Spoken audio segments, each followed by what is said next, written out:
Welcome everyone, my name is Josh, and this is Get Bricked.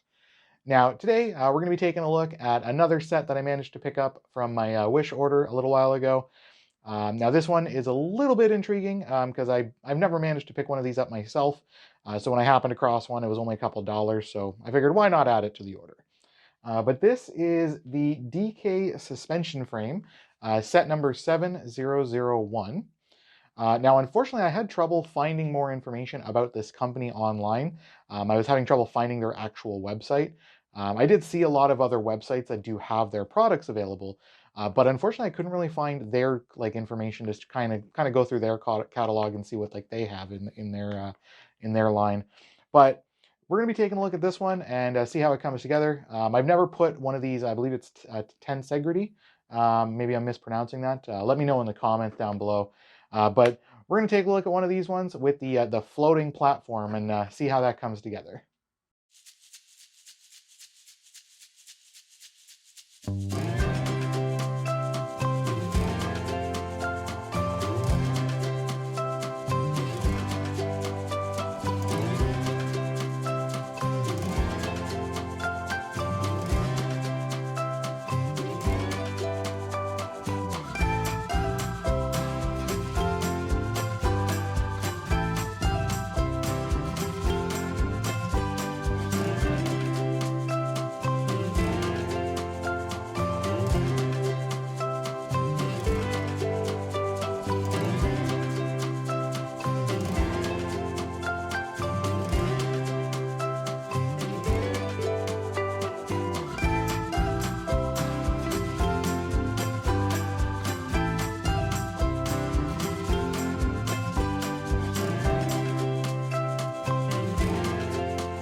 And here we have the completed DK suspension frame.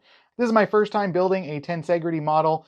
I've never actually built one of these myself. I've heard of the concept and I've seen them over the years, but I figured why not bite the bullet on my wish order and put one in since this was a rather cheap set. I think it was only like $10 or so at most.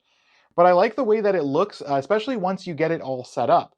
Now you'll notice it's just in the resting state right now where it's not really doing anything. It's just kind of sitting there. And if you'll notice, the bottom and the top, they're not actually connected in any way other than by the chains that they've included. Now you'll notice if we set it up here, it does look like the platform is just floating there because of the way that the tension is done with the chains. Now, essentially, the bulk of the weight is being held in place by the shorter chain that's in the middle here. And the two chains on the sides, they're just there to kind of steady it and hold it in position, so that way it does make it have that look of like a floating platform. Now the downsides that I noticed about this set, especially for just this one because of the way that the chains are, it's not really held in place very, very securely, so it does move around quite a bit. And I did notice that the neck on both the base and on the top piece, they're both rather fragile since they're only connected by the 2x1 pieces there. And while the fit was rather tight and it did connect it really nicely, they are still fragile because it's not much of a point that's holding it in place. Now, since it is so shaky, this one is rather easy to knock over. It just takes a light touch and you'll watch it go down. But it's really easy just to kind of get this one set up in place again. Oh, and I say that and of course I knock it over. But you'll notice it's already starting to move and shift a little bit.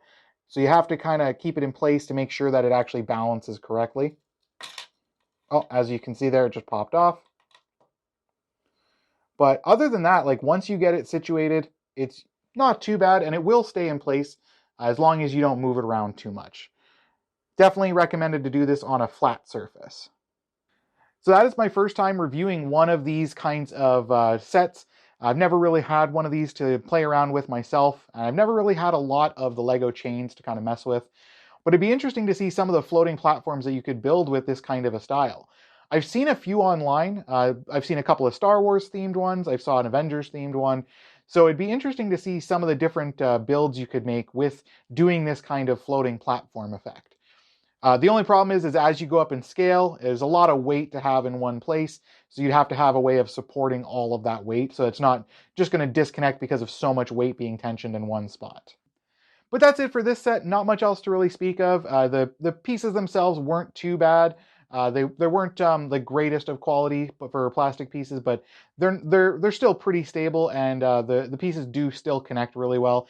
It's just because of so much weight being placed on some of the points that it has a hard time holding on, especially once you move it around a little bit too much. But if you can get it situated, it's pretty stable and will stay in place. And this is the second of the sets from Wish where I did manage to get all of the pieces. So maybe some of the reports are just based on the different sellers that you can find. So you kind of have to take a hit or miss on the seller. But definitely take a look on there if you're looking into some of these cheaper sets that are not actual Lego brand. I find a lot of the time Lego brand stuff on Wish is the same price or more expensive when you order it through there. And if you're going to pay that much, I'd rather order the set from Lego itself or try to see if I could find a discounted one on sites like BrickLink, for example. But that's going to do it for us today. Not a lot to say about this set beyond that. It's a nice conversation piece, but it's nothing too much you can really do with it. It just kind of is a static set that just kind of sits there.